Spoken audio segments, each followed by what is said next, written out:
The Secrets of the Federal Reserve by Eustace Mullins. Chapter 1. Jekyll Island. The matter of a uniform discount rate was discussed and settled at Jekyll Island. Paul M. Warburg. On the night of November 22nd, 1910, a group of newspaper reporters stood disconsolately in the railway station at Hoboken, New Jersey. They had just watched a delegation of the nation's leading financiers leave the station on a secret mission. It would be years before they discovered what that mission was, and even then they would not understand that the history of the United States underwent a drastic change after that night in Hoboken. The delegation had left in a sealed railway car with blinds drawn for an undisclosed destination. They were led by Senator Nelson Aldrich, head of the National Monetary Commission. President Theodore Roosevelt had signed into law the bill creating the National Monetary Commission in 1908, after the tragic panic of 1907 had resulted in a public outcry that the nation's monetary system be stabilized. Aldrich had led the members of the commission on a 2-year tour of Europe, spending some $300,000 of public money. He had not yet made a report on the results of this trip, nor had he offered any plan for banking reform. Accompanying Senator Aldrich at the Hoboken station were his private secretary, Shelton A. Piatt Andrew, Assistant Secretary of the Treasury, and a special assistant of the National Monetary Commission, Frank Vanderlip, president of the National City Bank of New York, Henry P. Davison, senior partner of J.P. Morgan Company, and generally regarded as Morgan's personal emissary, and Charles D. Norton, president of the Morgan-dominated First National Bank of New York. Joining the group just before the train left the station were Benjamin Strong, also known as Lieutenant of J.P. Morgan, and Paul Warburg, a recent immigrant from Germany who had joined the banking house of Kuhn, Loeb and Company, New York, as a partner earning $500,000 a year. 6 years later, a financial writer named Bertie Charles Forbes, who later founded the Forbes magazine, the present editor, Malcolm Forbes, his son, wrote, "Picture a party of the nation's greatest bankers stealing out of New York on a private railroad car under cover of darkness, stealthily hieing hundreds of miles south, embarking on a mysterious launch, sneaking onto an island deserted by all but a few servants, living there a full week under such rigid secrecy that the names of not one of them was once mentioned, lest the servants learn the identity and disclose to the world this strangest, most secret expedition in the history of American finance. I am not romancing. I am giving to the world for the first time the real story of how the famous Aldrich currency report, the foundation of our new currency system, was written. The utmost secrecy was enjoined upon all. The public must not glean a hint of what was to be done. Senator Aldrich notified each one to go quietly into a private car of which the railroad had received orders to draw up on and an unfrequented platform. Off the party set, New York's ubiquitous reporters had been foiled. Nelson Aldrich had confided to Henry, Frank, Paul, and Piatt that he was to keep them locked up at Jekyll Island, out of the rest of the world, until they had evolved and compiled a scientific currency system for the United States. The real birth of the present Federal Reserve System, the plan done on Jekyll Island in the conference with Paul, Frank, and Henry Warburg, is the link that binds the Aldrich system and the present system together. He, more than any one man, has made the system possible as a working reality." The official biography of Senator Nelson Aldrich states the following. In the autumn of 1910, 6 men went out to shoot ducks. Aldrich, his secretary Shelton, Andrews, Davison, Vanderlip, and Warburg. Reporters were waiting at the Brunswick, Georgia station. Mr. Davison went out and talked to them. The reporters dispersed, and the secret of the strange journey was not divulged. Mr. Aldrich asked him how he managed it, and he did not volunteer the information. Davison had an excellent reputation as the person who could conciliate warring factions, a role he had performed for J.P. Morgan during the settling of the money panic of 1907.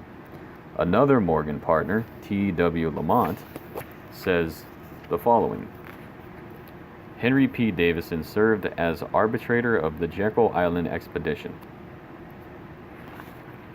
From these references, it is possible to piece together the story.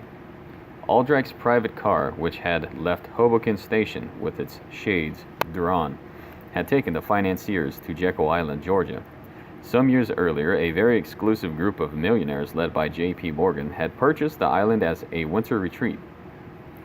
They called themselves the Jekyll Island Hunt Club, and at first the island was used only for hunting expeditions, until the millionaires realized that its pleasant climate offered a warm retreat from the rigors of winters in New York, and began to build splendid mansions, which they called cottages, for their families' winter vacations.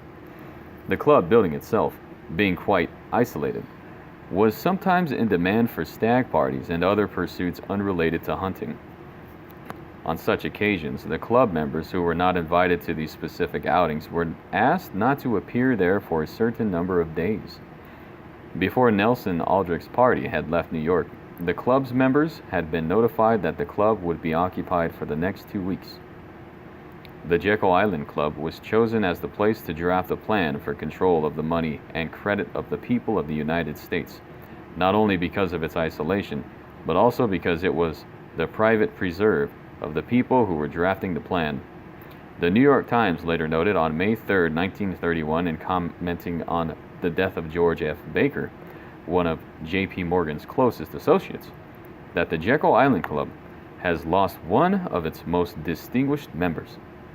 1/6 of the total wealth of the world was represented by the members of the Jekyll Island Club. Membership was by inheritance only. The Aldrich Group had no interest in hunting. Jekyll Island was chosen for the site of the preparation of the central bank because it offered complete privacy and because there was not a journalist within 50 miles. Such was the need for secrecy that the members of the party agreed, before arriving at Jekyll Island, that no last names would be used at any time during their 2-week stay. The group later referred to themselves as the First Name Club, as the last names of Warburg, Strong, Vanderlip, and others were prohibited during their stay. The customary attendants had been given 2 weeks' vacations from the club, and the new servants brought in from the mainland for this occasion, who did not know the names of any of those present. Even if they had been interrogated after the Aldrich party went back to New York, they could not have given the names.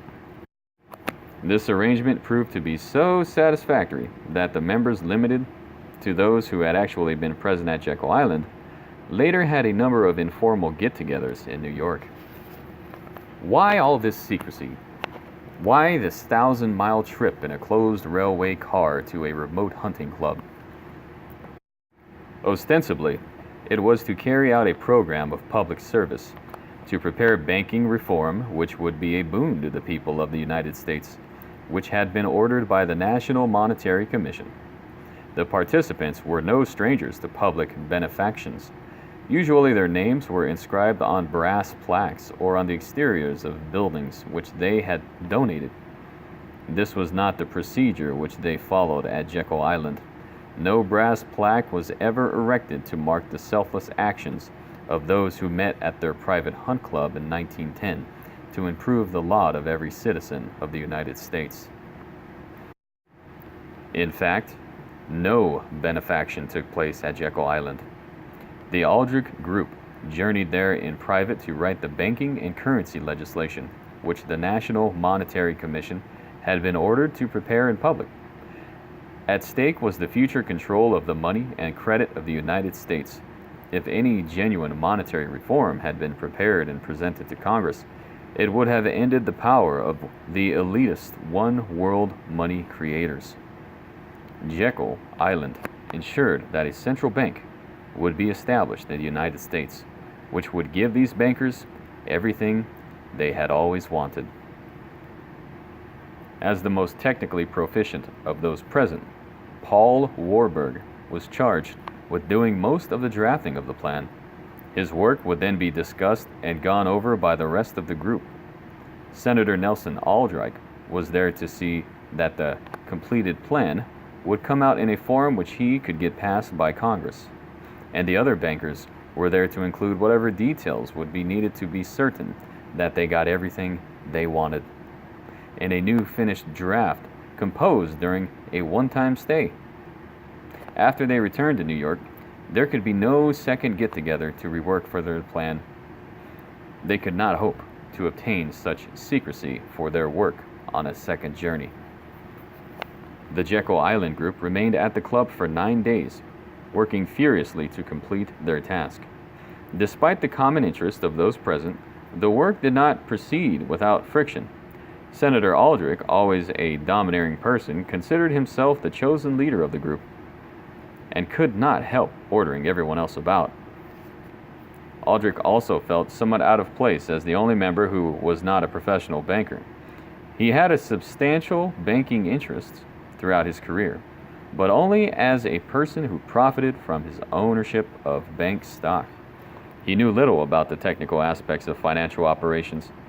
His opposite number, Paul Warburg, believed that every question raised by the group demanded not merely an answer, but a lecture. He rarely lost an opportunity to give the members a long discourse designed to impress them with the extent of his knowledge of banking. This was resented by the others, and often drew barbed remarks from Aldrich. The natural diplomacy of Henry P. Davison proved to be the catalyst which kept them at their work.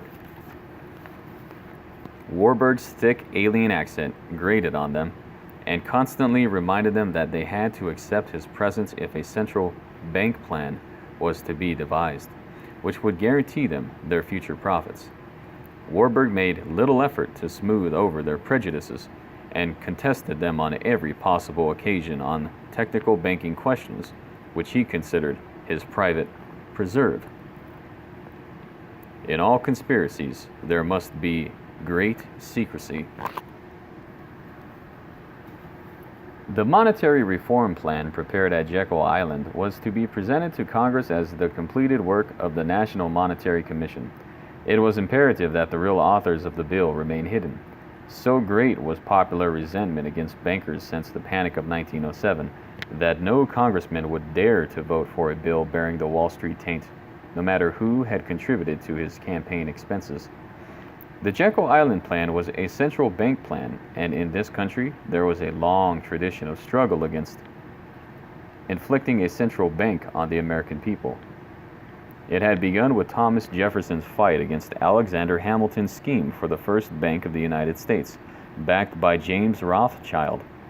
It had continued with President Andrew Jackson's successful war against Alexander Hamilton's scheme for the Second Bank of the United States, in which Nicholas Biddle was acting as an agent for James Rothschild of Paris.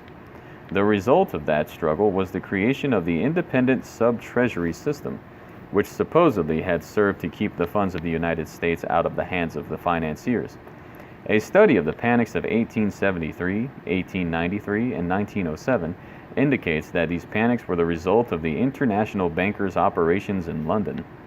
The public was demanding in 1908 that Congress enact legislation to prevent the recurrence of artificially induced money panics. Such monetary reform now seemed inevitable.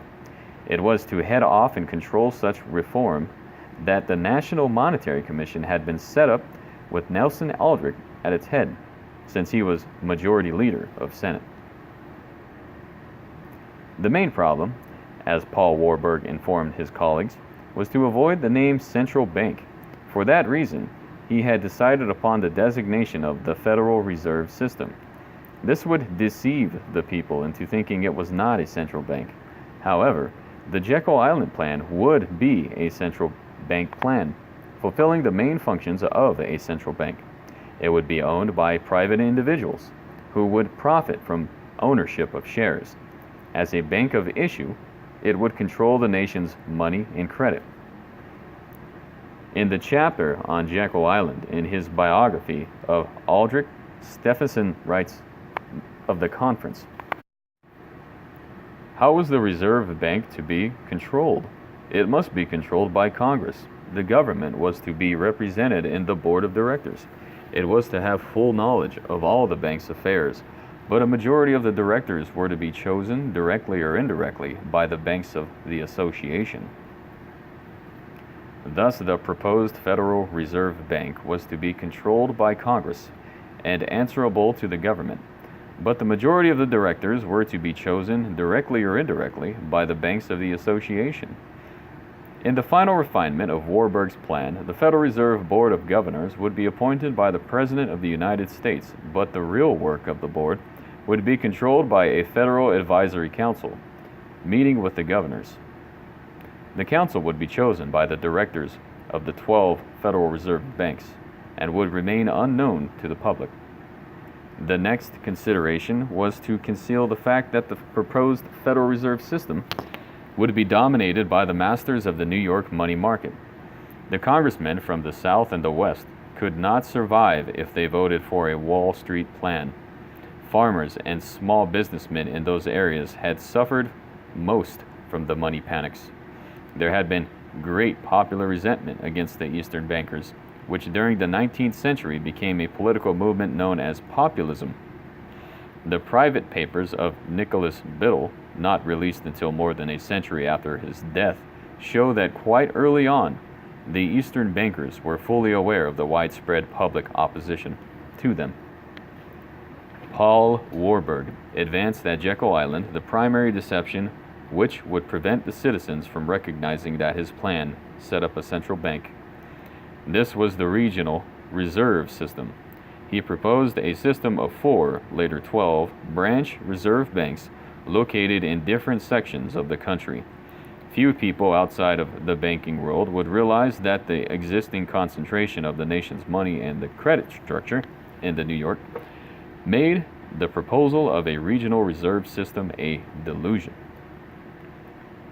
Another proposal advanced by Paul Warburg at Jekyll Island was the manner of selection of administrators for the proposed regional reserve system. Senator Nelson Aldrich had insisted that the officials should be appointive, not elected, and that Congress should have no role in their selection. His Capitol Hill experience had taught him that congressional opinion would often be inimical to the Wall Street interests, as congressmen from the West and South might wish to demonstrate to their constituents that they were protecting them against the Eastern bankers. Warburg responded that the administrators of the proposed central banks should be subject to executive approval by the president. This patent removal of the system from congressional control meant that the Federal Reserve proposal was unconstitutional from its inception, because the Federal Reserve System was to be a bank of issue. Article 1, Section 8, Part 5 of the Constitution expressly charges Congress with the power to coin money and regulate the value thereof. Warburg's plan would deprive Congress of its sovereignty, and the systems of checks and balances of power set up by Thomas Jefferson in the Constitution would now be destroyed. Administrators of the proposed system would control the nation's money and credit, and would themselves be approved by the executive department of the government. The judicial department, the Supreme Court, etc., was already virtually controlled by the executive department through presidential appointment to the bench.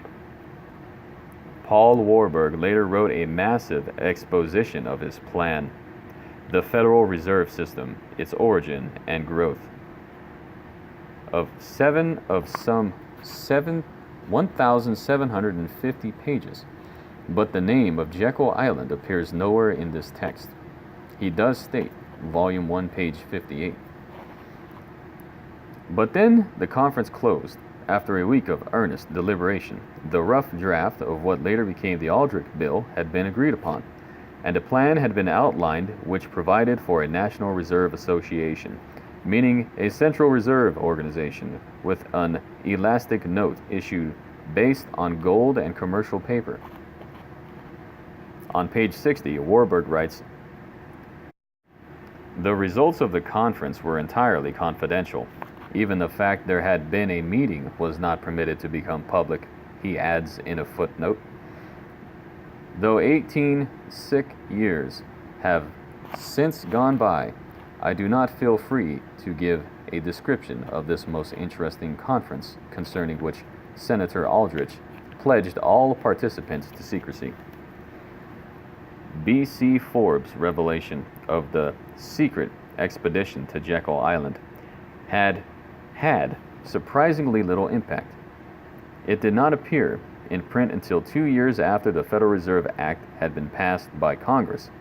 Hence, it was never read during the period when it could have had an effect, that is, during the congressional debate on the bill. Forbes' story was also dismissed by those in the know as preposterous, a mere invention. Stevenson mentions this on page 484 of his book about Aldrich. This curious episode of Jekyll Island has been generally regarded as a myth. B.C. Forbes got some information from one of the reporters. It told in vague outline the Jekyll Island story, but made no impression and was generally regarded as a mere yarn. The cover-up of the Jekyll Island Conference proceeded along two lines, both of which were successful. The first, as Stevenson mentions, was to dismiss the entire story as a romantic concoction, which never actually took place. Although there were brief references to Jekyll Island in later books concerning the Federal Reserve System, these also attracted little public attention.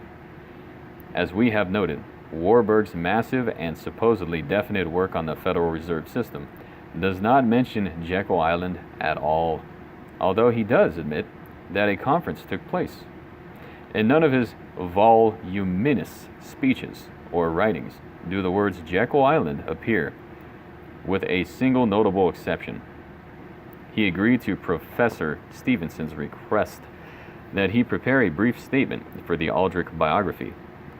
This appears on page 485 as part of the Warburg Memorandum. In this excerpt, Warburg writes, "The matter of a uniform discount rate was discussed and settled at Jekyll Island. Another member of the first named club was less reticent. Frank Vanderlip later published a few brief references to the conference. In the Saturday Evening Post, February 9, 1935, page 25, Vanderlip wrote, "Despite my views about the value to society of greater publicity for the affairs of corporations, there was an occasion near the close of 1910 when I was as secretive, indeed as furtive, as any conspirator. Since it would have been fatal to Senator Aldrich's plan to have it known that he was calling on anybody from Wall Street to help him in preparing his bill, precautions were taken that would have delighted the heart of James Stillman, a colorful and secretive banker who was president of the National City Bank during the Spanish-American War, and who was thought to have been involved in getting us into that war. I do not feel it is any exaggeration to speak of our secret expedition to Jekyll Island as the occasion of the actual conception of what eventually became the Federal Reserve System." In a travel feature in the Washington Post, March 27, 1983, "Follow the Rich to Jekyll Island," Roy Hoops writes, "In 1910, when Aldrich and 4 financial experts wanted a place to meet in secret to reform the country's banking system, they faked a hunting trip to Jekyll Island and for 10 days holed up in the clubhouse, where they made plans for what eventually would become the Federal Reserve Bank."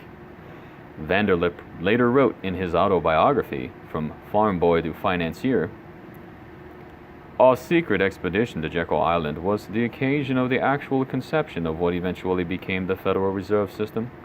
The essential points of the Aldrich Plan were all contained in the Federal Reserve Act as it was passed." Professor E.R.A. Seligman a member of the international banking family of J. and W. Seligman, and head of the Department of Economics at Columbia University, wrote in an essay published by the Academy of Political Science Proceedings, Volume 4, Number 4, page 387 to 90. It is known to a very few how great is the indebtedness of the United States to Mr. Warburg. For it may be said without fear of contradiction that in its fundamental features, the Federal Reserve Act is the work of Mr. Warburg more than any other man in this country. The existence of a Federal Reserve Board creates, in everything but in name, a real central bank. In the two fundamentals of command of reserves and of a discount policy, the Federal Reserve Act has frankly accepted the principle of the Aldrich Bill, and these principles, as has been stated, were the creation of Mr. Warburg and Mr. Warburg alone. It must not be forgotten that Mr. Warburg had a practical object in view, in formulating his plans and in advancing in them slightly varying suggestions from time to time. It was incumbent on him to remember that the education of the country must be gradual, and that a large part of the task was to break down prejudices and remove suspicion. His plans, therefore, contained all sorts of elaborate suggestions designed to guard the public against fancied dangers, and to persuade the country that the general scheme was at all practicable. It was the hope of Mr. Warburg that with the lapse of time it might be possible to eliminate from the law a few clauses which were inserted largely at his suggestion for educational purposes. Now that the public debt of the United States has passed $1 trillion, we may indeed admit how great is the indebtedness of the United States to Mr. Warburg. At the time he wrote the Federal Reserve Act, the public debt was almost non-existent. Professor Seligman points out Warburg's remarkable prescience that the real task of the members of the Jekyll Island Conference was to prepare a banking plan which would gradually educate the country and break down prejudices and remove suspicion. The campaign to enact the plan into law succeeded in doing just that. End of chapter 1.